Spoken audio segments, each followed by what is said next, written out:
Hi friends, welcome to my channel.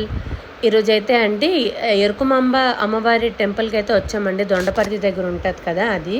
So నేను మా mummy అయితే నీళ్ళేయడానికి అయితే వచ్చామండి.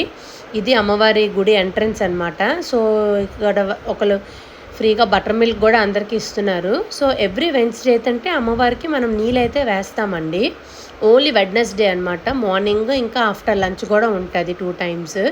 చూడండి, ఇలాగ అమ్మవారికి అయితే నీళ్ళైతే అందరూ వేస్తారనమాట. అంటే ఫస్ట్ 3 బిందెలు నీళ్ళేసి మొక్కు ఏదైనా మొక్కుకోవాలండి అమ్మవారికి. ఆ మొక్కు నెరవేరాక అప్పుడు 108 బిందెలు నీళ్ళైతే వేయాలండి. కానీ అమ్మవారు అయితే చాలా అంటే చాలా పవర్ఫుల్ అండి. మా చిన్నప్పుడు మా నాన్నమ్మ ఇంకా మా యాన్సిస్టర్స్ వాళ్ళందరూ కూడా బాగా నమ్మేవారు అనమాట ఈ అమ్మవారు. ఇగోండి, ఇది టికెట్ కౌంటర్ అనమాట. అక్కడికి వెళ్ళి మనీ పే చేస్తే మనకి ఎన్ని బిందులు వేస్తామో అన్ని టోకెన్స్ అయితే అదే కాయిన్స్ టైప్ లాంటివి అయితే ఇస్తారనమాట, ప్లాస్టిక్ కాయిన్స్.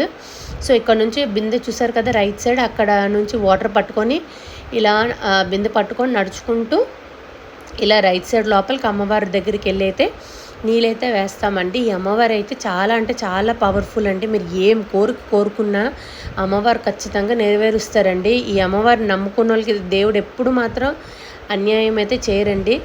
ఇగోండి, ఇక్కడైతే పక్కన ఒక బండి ఉంటుంది అనమాట. ఇక్కడే ఆవిడ పూలు చాలా ఇయర్స్ నుంచి, నా చిన్నప్పటి నుంచి నేను చూస్తున్నానండి. ఇక్కడే ఈవిడ ఉంటారు. ఎవరైనా ఒక్కసారి అమ్మవారిని దర్శించుకోండి, మీ అందరికీ చాలా మంచి జరుగుతుందండి.